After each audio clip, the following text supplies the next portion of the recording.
पाटन तिवारी काफ़ी दिन बाद वीडियो जा रही है। रीज़न ये था कि मैं बस ऐसे ही कुछ तबीयत सही नहीं थी, इसकी वजह से वीडियोज नहीं आ रही थी। चलो स्टार्ट करते हैं। पहले मैं बात करता हूँ थोड़ा इंडियन मार्केट को लेके। पहले धन से शुरुआत करता हूँ, फिर जुड़ोदा पे, जुड़ोदा से फिर हम क्रिप्टोज में जाएंगे, फिर उसके बाद डेल्टा एक्सचेंज पे। ओके, सो स्टार्ट करते हैं। आज का गेनर्स, आज का गेनर बेसिकली था जो वो IPO जब वाले उन्होंने बाजी मारी। आज जैन रिसोर्स रिसाइकलिंग लिमिटेड की IPOज थी आज। टोटल गेन अगर मैं देखूँ 37.9% की गेन आई है। ऑब्वियसली बात है, this is amazing and fabulous gain. So अब कई सारे लोग हल्ला करेंगे। अभी रिजल्ट में कई सारे IPOज भी आए, उसने अच्छे रिटर्न्स नहीं दिए, उसकी बातें कोई नहीं कर रहा। क्यों? क्योंकि उसने अच्छे रिटर्न्स नहीं दिए। बट क्या होता है ना, मार्केट एक परसेप्शन ऐसा होता है कि नहीं, जो अच्छा रिटर्न्स दे दिस इज गुड, बट जो अच्छा रिटर्न्स नहीं दे this is bad. It's a simple strategy. And Prozone realty एक अच्छा स्टॉक था जो 12.5% दिया, 12.53%। एंड रेड अगेन ट्रेबल 7.44%, 692.75 रुपीज पे क्लोज हुआ है। एक ऐसा स्टॉक है जो 322 रुपीज पे मैंने ट्विटर पे डाला था। इस पे एक कमेंट आई थी कि एक ऐसा स्टॉक है जो डेडली स्टॉक साबित होगा। But today 7.44% returns, single returns है। एंड वहाँ से ऑलमोस्ट 2 गुना से भी ज़्यादा हो गया है। बिकॉज 322 पे मैंने डाला था and today price 692.75 rupees. This is amazing brother, this is amazing. Start करते हैं मार्केट का थोड़ा क्या सिनेरियोज रहा, स्टॉक स्पेसिफिक्स एंड मार्केट ने कितना रूल आया आज। ओ सेट, बहुत इंटरेस्टिंग था। बिकॉज क्या होता है ना, जब अच्छे आपके कैंडल्स वगैरह बनते हैं तो थोड़ा अच्छा लगता है, बट जब मार्केट निगेटिव सेंटिमेंट्स होता है थोड़ा सा ठीक है। निफ्टी ने जो 0.92% का आज रिटर्न है, सिंगल रिटर्न, बहुत काफ़ी अच्छा था। निफ्टी बैंक को देखिए 712 पॉइंट गेन है, वाह अमेजिंग। फिर निफ्टी 360 पॉइंट। इंडिया विक्स गिरा है 7%। किसी के पास अगर रीजन है तो प्लीज कमेंट करो यार, मेरे को इंडिया विक्स गिरने का कोई रीजन समझ नहीं आ रहा। निफ्टी मिड कैप की बात करें तो ये भी 0.78% चढ़ा है। बाकी गिफ्ट निफ्टी 0.3% अभी डाउन चल रहा है। ऐसे US से अभी एक डाटा आने वाला है, मैं वेट कर रहा हूँ उसी का। ये वही करीब 1:22-23 पे उसका डाटा आएगा। अभी टाइमिंग हो रही है 11:50, तो मैं उसका वेट कर रहा हूँ। शायद कुछ ग्लोबल मार्केट में कुछ अच्छा बने। वैसे कल इंडियन मार्केट बंद है बिकॉज कल विजयदशमी है, तो इंडियन स्टॉक मार्केट है क्लोज्ड। सेंसेक्स की बात करें 0.89% एंड BSE बैंकेक्स, जो लोग बैंकेक्स करते हैं उन्हें पता होगा, 1.44% का रिटर्न दिया है। ठीक है, अच्छा आते हैं निफ्टी पे। निफ्टी ने कैसे काम करा, कितना मजेदार था आज निफ्टी की जो चार्ट्स बने थे ना, वो सेट क्या मतलब। कुछ कई बार ऐसा होता है ना कि आप कहते हो, सोचते हो कुछ, होता कुछ है, एंड देन मार्केट आपको वैसे ही घुमाता रहता है, आपको एक वेव में रखता है, आपको एक पाथ में रखता है, एंड उस पाथ का एक्चुअल में आपको वैल्यू पता ही नहीं होता है। अगर मैं निफ्टी की बात करूं, ओह वाह, आज से 3 साल पहले जो मैंने इंडिकेटर्स लगाए थे वो इंडिकेटर्स आज भी लगे। मैं सिंगल इंडिकेटर यूज करता, आपको पता ही है, 200 EMA और कुछ भी नहीं। बिकॉज ये इंडिकेटर्स जो होते हैं कोई सेंस समझ में नहीं आती मुझे। एक निफ्टी में सबसे अच्छी चीज़ ये हो रही है, अगर मैं देखूँ वीकली टाइम फ्रेम पे, तो यहाँ से जो इसका स्विंग लो, इससे पिछले वाले जो था 24,339, एंड उससे जो जस्ट स्विंग थोड़ी सी हाई थी 24,418, एंड इस टाइम का जो लो लगाया है 24,588। This is massive support for Nifty. Because यहाँ पे जो कैंडल बनाया है वीकली टाइम फ्रेम पे सस्टेनेबल कैंडल है और ये हैमर बनाया है। This is top sign of bullish market started. Because यहाँ से जो बाउंस आएगा 26,400 मेरा टारगेट है। आई डोंट नो तुम इससे सहमत हो कि नहीं, हो भी सकता है, न भी हो सकता है, बिकॉज सबका अपना अपना परसेप्शन होता है। बट यहाँ से एक लेवल जो अभी फ्रंट खुल रहा है, क्लोजिंग आई है 24,836 की, और यहाँ से 25,081 की लेवल अभी खुल रही है निफ्टी की, 25,081। उसके बाद आगे लेवल जाएंगे तो 25,142, उससे आगे जाएंगे 25,524, और बाकी आपको पता ही है वहाँ से फिर 26,400 के लेवल बिल्कुल ओपन है। बिकॉज यहाँ पे जो कैंडल बनाया है ना, ये एक दिखा रहा है कि नहीं मार्केट में सस्टेनेबिलिटी है, मार्केट वहाँ पे सस्टेन किया। वीकली कैंडल बनना हैमर, ये थोड़ा सा मुश्किल होता है। डेली टाइम फ्रेम पे कैंडल बन जाए, चांसेस बढ़िया कि मार्केट निगेटिव उसको ले सकता है, बट वीकली टाइम फ्रेम पे बने तो अब इससे बात है, this is positive sign of the bullish market. Okay, so support की बात करें तो मेजर सपोर्ट मेरे को जो दिख रहा है वो यही है, 24,588 जो आज किलो है। आज किलो है, कब किलो है? ठीक है, यही एक सपोर्ट दिख रहा है। बाकी मार्केट में कुछ निफ्टी में मैं कल जब मैंने वीडियो डाली ट्विटर पे, मैंने कल बताया था कि जो यहाँ से मार्केट जो बुलिश होगा फिर आपको पकड़ने का मौका नहीं मिलेगा। देन आप अपने आप को बैड फील करोगे कि मिस्टर मैंने बाई क्यों नहीं करा। सबकी अपनी परसेप्शंस होती है, सबकी अपनी बाइंग एबिलिटी होती है, स्ट्रेटजी होती है, कुछ नहीं कह सकते। बिकॉज मुझे लगता है कि बुलिश हो सकता है, किसी को लग रहा हो बीरिश हो, इट्स सिंपल, कुछ नहीं कह सकते। और कुछ है यहाँ पे, और कुछ क्या है? वाह, जब स्टॉक्स आप बाई करते हो वो नीचे जाता है, जब आप स्टॉक सेल करते हो जब ऊपर जाता है। कितना गंदा होता है एक ट्रेडर्स के लिए। मुझे नहीं लगता इससे बुरा और कुछ ही हो सकता है, बिकॉज जो एक ट्रेडर्स है उसे पता होता है। अच्छा, एक जो बैंकिंग सेक्टर ने आज बाउंस किया है, बैंकिंग सेक्टर बाउंस होने का क्या कारण हो सकता है? क्योंकि कोटक देखे, ICICI बैंक देखे, एक्सिस देखे, इंडसइंड बैंक देखे, HDFC बैंक देखे, इतने अच्छे रिकवरी जो हुई है ना, ये होनी थी। बिकॉज जो स्ट्रक्चर्स बन रहे थे, जो चार्ट के स्ट्रक्चर थे, जो डाटा कह रहा था, जो फंडामेंटल्स दिख रहे थे, वो साफ साफ बता रहा था कि मार्केट लो पॉइंट काफ़ी हो चुका है भाई, यहाँ से एटलीस्ट रिकवरी कुछ तो आए। जो आज मार्केट ने किया कोई ऐसा नहीं था कि अनप्रिडिक्टेड था या फिर कुछ ऐसा हुआ जो नहीं होना चाहिए था। ये सही हुआ बिकॉज इस टाइम पे रिकवरी थी, रिकवरी दिख रही थी कि नहीं, यहाँ से रिकवरी तो होगी। सबकी अपनी सीन होती है। चलो अब जीरोधा पे आते हैं, बिकॉज धन के लिए काफ़ी हो जाएगा। वेरी जीरोधा, वाह, सारे बैंक्स को जब भी मैं देख रहा हूँ 4% रिटर्न, 3% रिटर्न, कोटक मैन ने 3.54% रिटर्न दिया है, और ये तो अलग ही नशे में चल रहा है, पता नहीं इसे क्या हो गया। IT की बात करें तो IT भी आज पॉजिटिव था। हाँ, थोड़ा LTIM 0.67% निगेटिव था, बट बाकी सारे स्टॉक्स देखिए like TCS, Infosys, Tech Mahindra, Wipro, CL tech, LTTS, सारे स्टॉक्स पॉजिटिव थे एंड अच्छे गेंस दे रहे थे। 1% से लेके 4% तक का रिटर्न था इनके। ओके, फार्मा जिसका सबसे ज़्यादा डर था, सब लोगों ने फार्मा डर के इसके कारण बेचा कि ट्रम्प टैरिफ लगाया है। बिकॉज इंडियन कंपनी जितने मेडिकल कंपनीज है, दवाइयाँ बनाती है, सारी अमेरिका में सेल करती है। 40-45% जो इनका रेवेन्यू है टोटली अमेरिकन बेस्ड है। ओके, सो कई लोग कह रहे थे पता नहीं इससे क्या होगा, यहाँ से डूब जाएगा। आज फार्मा सेक्टर देखो, दिस इज मैसिव बाउंस। क्या रिटर्न्स दिए हैं, लाइक अगर मैं तुम्हें दिखाऊं, क्या दिखाऊं, सिप्ला 0.65% रिटर्न, सन फार्मा 2.63%, एंड सबका वही हाल है, 3%, 4%, 2%, 5% तक का। ग्रेन्यूल्स का तो 5% का रिटर्न है, तो क्या कहेंगे? जो सबसे ज़्यादा जिसे डर था वो पॉजिटिव हुआ। ओके, सो मार्केट ऐसा ही करता है, मार्केट आपके साथ ऐसे ही खेलता है। ऑयल एंड गैस से बात करें तो ये भी पॉजिटिव था, थोड़ी बहुत नेगेटिव थी, 1.5%, ये कोई मायने नहीं रखता। 2%, 3% करेक्शन मायने रखता है। 7.6% की करेक्शन किसी भी स्टॉक्स में हो रही तो कहा जा सकता है कि हाँ थोड़ी करेक्शन यहाँ पे आ रही, वीकली कैंडल्स या फिर डेली कैंडल्स पे कोई चार्ट स्ट्रक्चर्स बन रहे तो कह सकते हैं। कंज्यूमर सेक्टर थोड़ा मिला जुला संकेत था, बिकॉज हिंदुस्तान यूनिलीवर और टाटा कंज्यूमर्स की बात करें 1.7% का रिटर्न है। ब्रिटानिया की बात करें -0.41%, गोदरेज कंज्यूमर 1.54%। ठीक है, कोई नहीं, होता है। बैंकी का तो मैंने बताया। पेंट की बात करो भाई, एशियन पेंट, सारे लोगों लगे एशियन पेंट में। वैसे मैं बताऊं, इसके स्ट्रक्चर्स अच्छे दिख रहे हैं।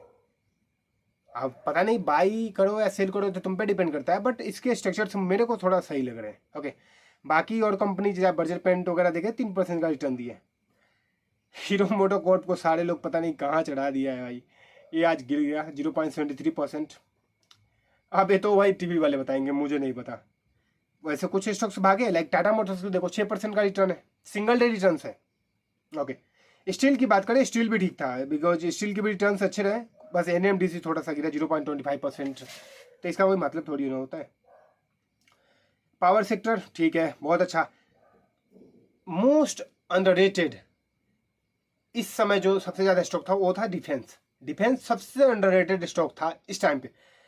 आज जो ब्रेकआउट आई है, आज जो अपने रेंज को ब्रेक करा है, दिस इज अमेजिंग। इससे अच्छा मुझे नहीं लगता कि कोई और सेक्टर ने रिबाउंड करा है, रिकवरी करी है। सारे भागे, HL की बात करिए, Cochin shipyard, Midhani, GRDC, data pattern, idea forge, Paras defence, Astra micro, सारे 1% से लेके 8% तक का रिटर्न है। सिंगल डे रिटर्न की बात कर रहा हूँ मैं। रेलवेज की बात करें तो रेलवे भाई साहब, जैसे रेलवे इंडियन रेलवे चलती है वैसे भी इंडियन रेलवे के स्टॉक्स चलते हैं, बिकॉज इनका भी वही हाल है। अच्छा चला वैसे आज 1% से लेके 5% का रिटर्न है, अच्छा है। सीमेंट सेक्टर भी ठीक है, मिला जुला है। ग्रीन एनर्जी में अडानी ग्रीन एनर्जी ने रिटर्न दिया है भाई 3.69%। पता नहीं क्या करेगा ये। सबका फेवरेट इडा इडीडा अच्छा कर रहा है वैसे अभी, ठीक है, कुछ नहीं कहूँगा, बिकॉज जिसके बारे में समझ कम है उसके बारे में थोड़ी कमी कहनी चाहिए। बाकी ठीक है, और क्या बताऊँ। फाइनेंस सेक्टर भी अच्छा बाउंस करा। ओ ये फेसेस, इसके बाद ओरिकल फाइनेंस के बारे में मुझे याद है जब ये स्टॉक था 3500 रुपये पे, और सिंगल डे में जब वो 5400 रुपये गया था, तो मैंने ट्विटर पे ट्वीट करा था कि ये एक ऐसा स्टॉक है जो 10,000 बहुत जल्दी क्रॉस मतलब टच करेगा। मुझे लगता है इसने जैसे टच किया, मेरे प्रिडिक्शंस, मुझे लगता है कि खुद पे मेरे को ट्रस्ट हुआ कि नहीं, योर प्रिडिक्टेड राइट हो सकता है। देखो 20 to 30% ऑब्वियस सी बात है आप गलत होंगे, नो डाउट, बिकॉज मार्केट है, मैं भगवान नहीं हूँ, मैं एक एनालिस्ट हूँ, अपने ट्रेडिंग के एनालिस्ट हूँ, बिकॉज मैं लास्ट 12 ईयर से इंडियन मार्केट में ट्रेडिंग करता हूँ, इन्वेस्टिंग करता हूँ, तो मुझे अपनी समझ है। मैं ऐसा नहीं कह सकता जो मैं कह रहा हूँ वो सही है, बट वो आप पे डिपेंड करता है। बट ओरिकल फाइनेंस ने जो गेन करा, जो टच करा, बहुत ही अलग था ये मेरे लिए। ऑब्वियस बात है, मेरे लिए सरप्राइजिंग था कि चलो एटलीस्ट जो मैंने एनालिसिस का उसमें परफेक्ट उतरा। टायर सेक्टर देखे तो थोड़ा टायर सेक्टर का थोड़ा मिला जुला, केमिकल सेक्टर भी बस ठीक है, up and down up and down. REC PFC ठीक है, ये इसने भी मिला जुला संगीत दिया, कुछ अच्छा तो नहीं कह सकते ना। और क्या है, चलो इसको छोड़ो, इसके बारे में क्या है कहना। हाँ, आप बात करते हैं टाटा एलेक्सी की। टाटा एलेक्सी क्यों गिर रहा भाई, इसके तो टाटा IPOs भी आने वाले हैं, इसके ब्रांचेज के। ट्रेंड, हाँ भाई, कोई ट्रेंड को भी पूछ लो, कोई नहीं पूछता था ट्रेंड को, पता नहीं ट्रेंड को क्या हो जाएगा, ये हो जाएगा। मैं श्योर कह रहा हूँ trend is the best stock in the Indian market. SKF India and trend, आज ट्रेंड ने मैसिव मतलब रिटर्न दिया, मेरे पोर्टफोलियो में भी था, वैसे मैंने सेल कर दिया है। 3.30% का रिटर्न दिया ट्रेंड ने आज, मैसिव। अच्छा लगा, मजा आया ट्रेंड में ट्रेड करके। जिन्होंने करा है प्लीज कमेंट करके बताओ क्या तुमने ट्रेंड में ट्रेड किया। अडानी ग्रीन ने 4% का दिया है, ठीक है। अडानी इंटरप्राइजेज, ओह वाह, ये भी 4% का, क्या क्रेजी है, वाह, मजा, अलग ही मजा है भाई जब आप किसी चीज को आपके वॉच लिस्ट में होता है। वैसे स्पार्टन वन वॉच लिस्ट में ये स्टॉक्स ऐड है, अडानी के सारे स्टॉक्स वैसे ऐड है। हाँ ठीक है ठीक है ठीक है भाई।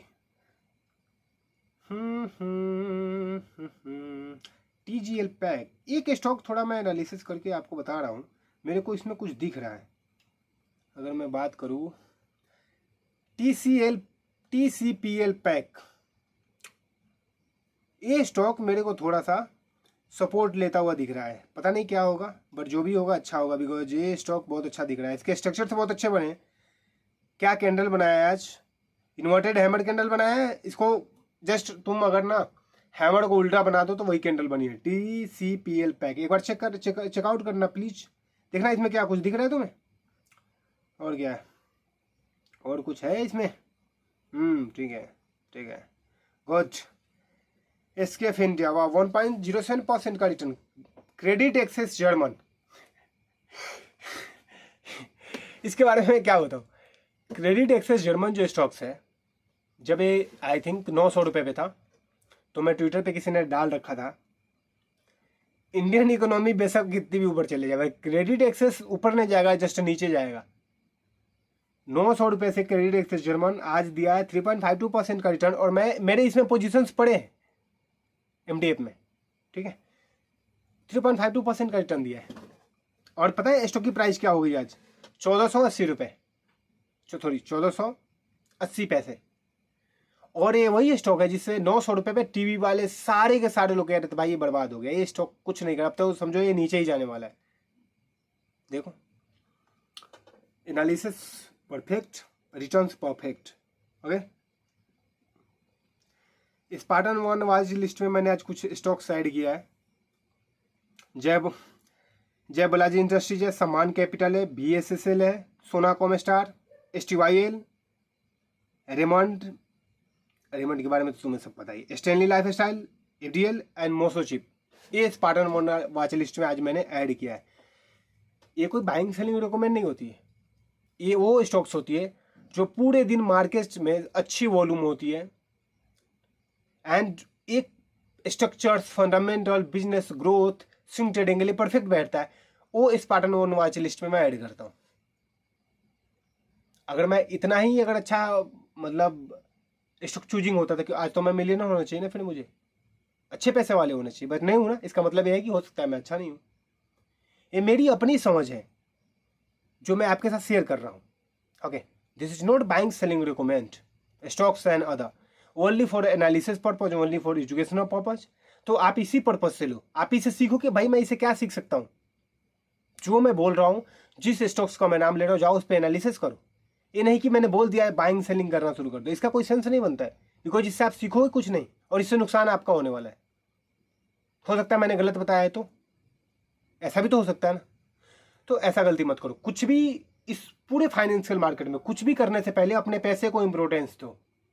कुछ भी करो पैसे को देखोगे, बिकॉज ये आपका पैसा लग रहा है, ये आपकी मेहनत की कमाई है। आप इसे ये मत समझो कि बस किसी ने बता दिया। आप ट्विटर पे जाते हो, ट्विटर पे इतने सारे प्रॉफिट्स होते हैं भाई साहब, दिमाग पक जाता है।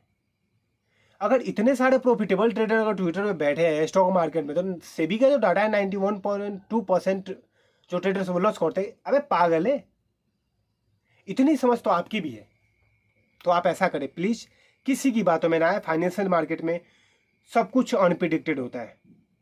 आपके पास सीए है तो ठीक है, अगर हो सकता है कई लोग अफोर्ड नहीं कर सकते, तो फिर अपनी समझ से करो कि हमारे और किसी की भी बोलने से, किसी भी इन्फ्लुएंसर्स के, यूट्यूबर्स, ट्विटर, किसी के बोलने से मतलब, ट्विटर पर जो भी तुम्हें दिखता है ऑलमोस्ट सारे फेक होते हैं। मैं ट्विटर पे काफी सालों से हूँ, तो एटलीस्ट मुझे पता है। पहले जो मेरे अकाउंट थे वो इस नाम से नहीं थे, इसलिए आपको लगता है कि 2022 में मैंने एंट्री करी है ट्विटर पे, पर मैं तो 2012 से ट्विटर पे हूँ। 2012 से, उस टाइम पे हमारे पास छोटी फ़ोन होती थी। फर्स्ट टाइम जब मेरे पास फ़ोन आया था तो मैंने वो ट्विटर अकाउंट बनाया था। तो मैं इतने सालों से देख रहा हूँ कि लोग ट्विटर पे क्या पोस्ट करते हैं, क्या आपको दिखाने के उनका इंप्रेशंस क्या होता है, बेसिकली आप क्या देखना चाहते हो। प्रॉफिट एंड लॉसेज, वो आपको प्रॉफिट दिखाते हैं एंड देन वो इन्फ्लुएंस हो जाते हो, इतना पैसा लगाऊंगा तो इतना कमाऊंगा। Everything is fucking scam. तुम इसी स्कैम के जाल में मत फंसो, एनालिसिस करो अपना, अपनी परफेक्शंस में रहो, ठीक है। आते बिटकॉइंस पे। हो बिटकॉइन। अगर आपने डेल्टा एक्सचेंज में अगर आपने अकाउंट ओपन नहीं किया तो प्लीज़ लिंक के नीचे डिस्क्रिप्शन में जाए, अकाउंट ओपन करें एंड क्रिप्टो में ट्रेडिंग करें। ओके, क्रिप्टो भाई साहब कहाँ गए। क्रिप्टो 1,18,250 का रेजिस्टेंस दिख रहा है, अभी सपोर्ट दिख रहा है 1,16,750 का।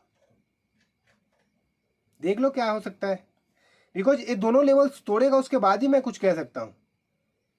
अगर ये तोड़े, सपोर्ट 1,16,734 को तोड़ेगा, तो फिर इसके लिए थोड़ा सा लेवल्स लंबा खुल सकता है 1,16,183 का। एंड अगर ये ब्रेकआउट दिया $1,17,445 का, तो यहाँ से ऑब्वियस सी बात है बाउंस करके $1,18,157 की तरफ जा सकता है। ये बिटकॉइन की एनालिसिस थी, ठीक है। वैसे बिटकॉइन थोड़ा अच्छा 15 मिनट टाइम फ्रेम में भी देखे तो अच्छा स्ट्रक्चर्स बना रहा है, गलत नहीं, बढ़िया है। ऐसे ऐसे स्ट्रक्चर्स ऐसा ही होना चाहिए ना, ताकि मूड बने, समझ आएगी क्या हो सकता है। इथेरियम की बात करते हैं। इथेरियम क्या क्या ना क्रेजी फ्लैग पैटर्न्स बनाया है इथेरियम ने। इसके रेजिस्टेंस की बात करूँ $4328, सपोर्ट की बात करूँ $4276। इथेरियम मैं देख रहा हूँ, इथेरियम में वैसे बाउंस आने का ज़्यादा चांसेज है, अपोजिट इसके देखे तो बिटकॉइंस में कम है। इथेरियम में मैं थोड़ा पॉजिटिव सेंस में देख रहा हूँ, बिकॉज इसके स्ट्रक्चर्स बहुत अच्छे बने हैं, ठीक है।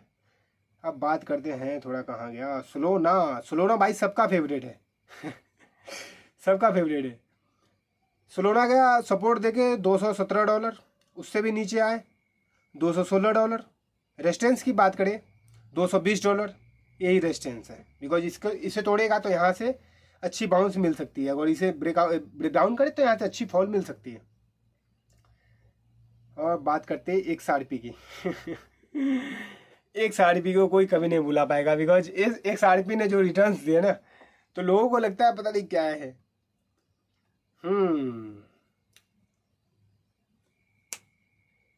XRP ने क्या किया है, फ्लैग पैटर्न जो बनाया था उसको ब्रेक करके नीचे से रिकवरी कर रहा है। इसने फ्लैग पैटर्न बनाया नो डाउट, बट इसकी रिकवरी नीचे से हो रही है। और इस रिकवरी का मेरे को समझ नहीं आ रहा है, मैं कैसे आपको दिखाऊं। क्योंकि आपको कुछ बताने के लिए मेरे पास कुछ ऐसा होना चाहिए। एक सेकेंड में फिर से देखता हूं कि इसमें क्या है और क्या नहीं है। XRP भाई आजा, कहाँ गया।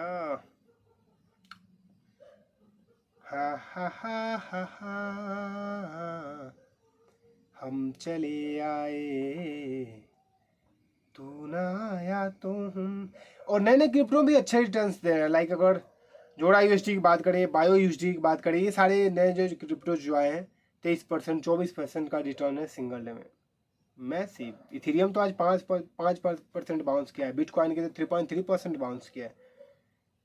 तो ये थोड़ा सा सही रहता है कि क्रिप्टो जो मार्केट में थोड़ा अच्छी मोमेंटम मिलती है ना, तो कहीं भी अच्छे मोमेंटम मिलते हैं तो भाई ऑब्वियस सी बात है सबको अच्छा लगता है, ठीक है ना।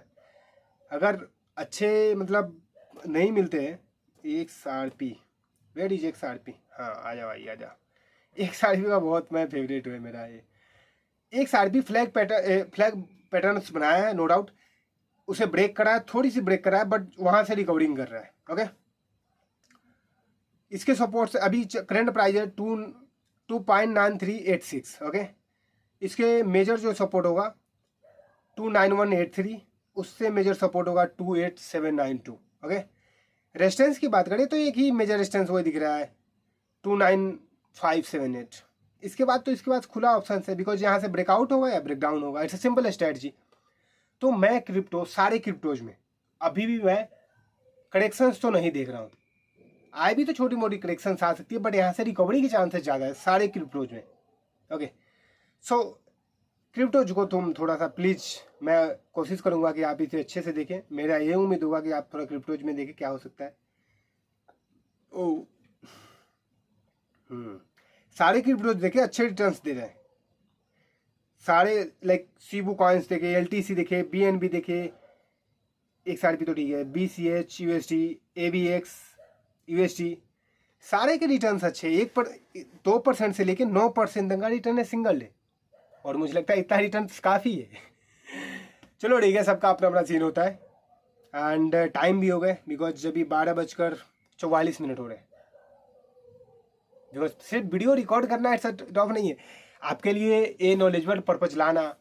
एंड एक सीन होता है कि नहीं भाई, आप वीडियोज बना रहे हो, बिकॉज काफ़ी दिन बाद वीडियोज आ रही है। मैं थोड़ी तबीयत सही नहीं थी, मैं कुछ कामों में बिजी हो गया, जिसकी वजह से वीडियोज नहीं आई थी। बट अब ये वीडियो रेगुलरली आएगी।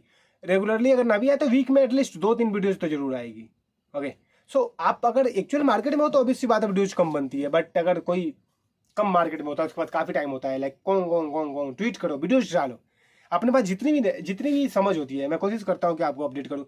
अगर आपने मुझे ट्विटर पर फॉलो नहीं किया है, लिंक डिस्क्रिप्शन में जाए ट्विटर पर फॉलो करें, बिकॉज वहाँ पे मैं सब कुछ इमीडिएट अपडेट करता हूँ। मार्केट्स को लेके, स्पार्टन वॉच लिस्ट को लेके, स्टॉक्स मोमेंटम्स को लेके, पूरे ग्लोबल सिनेरियोज एंड न्यूज जो फाइनेंशियल मार्केट को डायरेक्ट इंपैक्ट करते हो, सब चीज़ों को लेकर मैं इमीडिएट अपडेट करता हूँ ट्विटर पे। आप वहाँ स्पार्टन तिवारी फॉलो कर सकते हैं। चैनल पे नए हैं तो अभी सी बात आप सब्सक्राइब कर ले, बिकॉज आपको जो मिलती है इसके लिए बहुत मेहनत लगती है, बहुत रिसर्च करना पड़ता है। ठीक है, ये कर लेना, आप ट्विटर पे फॉलो कर लेना, डेल्टा एक्सचेंज पे अकाउंट ओपन कर लेना, उसका भी लिंक डिस्क्रिप्शन में है। बाकी और क्या बोलूँ मैं, आप अपनी ट्रेडिंग बेहतर करें, किसी की बातों पर भरोसा ना करें। पैसा आपका है, लगाना आपको है, अपनी समझ से पैसा लगाए, न कि मेरी समझ से या किसी की भी समझ से। कोई आपको मार्केट में, देखो मैं जब मार्केट में नहीं आया था तो मैं जस्ट सीखा था, ऐसा नहीं कि किसी ने मेरे को पैसा गंवाया एंड देन मैं मार्केट में पैसा लूज किसी कहने पे कभी नहीं किया, खुद से किया, बट किसी कहने पे नहीं किया। एंड उसके रिजल्ट से है कि मैं सामने बैठा हूँ एंड मैं सब पूरे ग्लोबल मार्केट की एनालिसिस परफेक्ट कर सकता हूँ।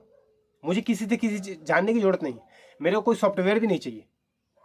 मैं एक चार्ट मेरे को थोड़ा मिले एंड थोड़ी बहुत सॉफ्टवेयर्स, लाइक थोड़ी बहुत चाहिए होती है ना, ताकि आप लिंकेड डाटा निकालो एंड उस पर रिसर्च करो, उसके बाद वॉल्यूम देखो, प्राइस इवनिंग देखो, एक मिली सेकेंड से प्राइस में कितने फंड्स ऐड हुए, ये सॉफ्टवेयर ही बताएगा, बिकॉज ये डाटा तो जीरोधा धन या डेल्टा एक्सचेंज देता नहीं है हमें, तो इसके लिए हमें ऑब्वियस वाला सॉफ्टवेयर यूज करना पड़ता है। तो ठीक है, बट इतना टफ जाने का, जब आप इस लेवल पे आएंगे तो आप देखेंगे डाटा जुगड़ा ऐसे देखना है। बट अभी नॉर्मल आप चार्ट्स को एनालिसिस करो, फंडामेंटल टेक्निकल्स देखे, बिकॉज चार्ट बहुत कुछ बताता है।